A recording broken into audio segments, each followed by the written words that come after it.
A highly charged debate in Geneva over the political crisis in Belarus. Envoys from Minsk faced off with EU member states during an urgent session on alleged human rights abuses by authorities. Sorry, I see there is a point of order by the Russian delegation, so we'll interrupt briefly and give the floor to Russia. You have the floor.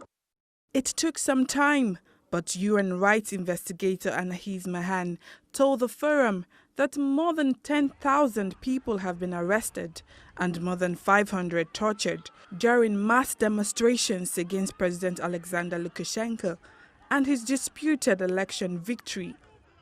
I call on the authorities to shed full light on these tragic events and to guarantee the right of victims of torture to obtain redress.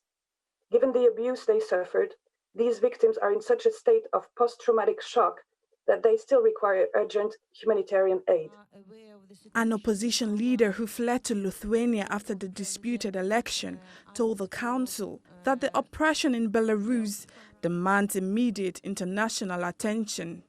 Our demands are simple and completely in line with all basic international norms.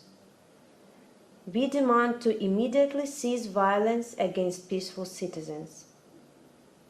We demand immediate release of all political prisoners. The UK also added its voice in support. We've called for an independent OSCE investigation into the fraudulent election processes and related human rights violations.